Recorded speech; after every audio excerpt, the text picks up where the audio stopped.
നമ്മുടെ nursing പരീക്ഷയ്ക്കൊക്കെ lithium toxicity എന്ന് സാധാരണ സ്ഥിരമായിട്ട് ക്വസ്റ്റ്യൻസ് ചോദിക്കാറുണ്ട് അല്ലേ. നമുക്ക് ഈ ലിഥിയം ടോക്സിറ്റിയെ കുറിച്ച് ഒരു കഥയുടെ രൂപത്തിൽ പഠിച്ചാലോ? അതായത് നിങ്ങളൊരു കല്യാണത്തിന് പോയി എന്ന് വിചാരിക്കുക. അവിടെ വരൻ സ്റ്റേജിലേക്ക് നടന്നു വരുന്നു. പക്ഷേ അയാൾക്ക് നേരെ നടക്കാനായിട്ട് കഴിയുന്നില്ല.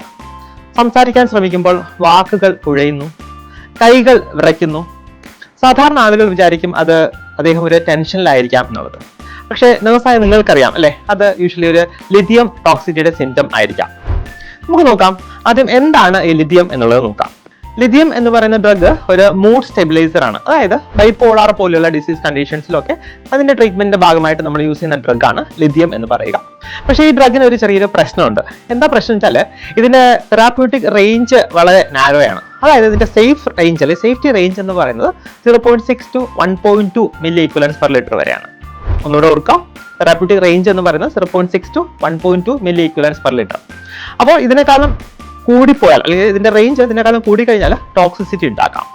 ബേസിക്കലി നമ്മൾ ഇതിന്റെ ടോക്സിറ്റി രണ്ട് രീതിയിലാണ് പറയുക. ഒന്ന് ഏർലി ടോക്സിസിറ്റി, രണ്ടാമത് ലേറ്റ് ടോക്സിസിറ്റി. ഏർലി ടോക്സിസിറ്റി എന്ന് പറയുമ്പോൾ ഇതിന്റെ വാർണിംഗ് സൈൻസ് ആണ് യൂഷ്വലി ഉണ്ടാവുക. സോ വാർണിംഗ് സൈൻസ് എന്ന് പറയുന്ന ഒന്ന് ട്രെമേഴ്സ്, അതായത് കൈ വിറയലാണ്. ഈ ട്രെമേഴ്സ് ഒരു ഫൈൻ ട്രെമർ അല്ല, പകരം എന്താണ്, ഇതൊരു കോഴ്സ് ട്രെമർ ആണ്.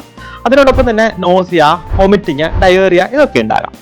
ഇനി നോക്കിയാൽ മോഡറേറ്റ് ടു സിവിയർ ടോക്സിറ്റി എന്ന് പറയുമ്പോഴത്തേക്ക് ഇവിടെ സിംറ്റംസ് കുറച്ച് ഡേഞ്ചറസ് ആകാം. അതായത് അറ്റാക്സിയ, അല്ലെങ്കിൽ രോഗിക്ക് നേരെ നടക്കാനായിട്ട് കഴിയില്ല. സ്ലേർഡ് സ്പീച്ച്, സംസാരം കുഴഞ്ഞു പോകാം. കൺഫ്യൂഷൻ അല്ലെങ്കിൽ ബോധക്കുറവ് വരാം. അതിനുശേഷം സീഷേഴ്സ്, കോമ വരെയൊക്കെ ഉണ്ടാകാനുള്ള സാധ്യതയുണ്ട്.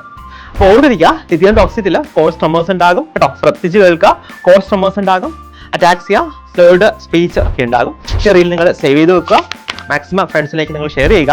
ഇനി ലിഥിയം ടോക്സിറ്റി നിങ്ങൾ മറക്കരുത്, നിങ്ങൾക്ക് ഉറപ്പായിട്ട് ഒരു മാർക്ക് ലഭിക്കും. Follow Edus academy for more updates.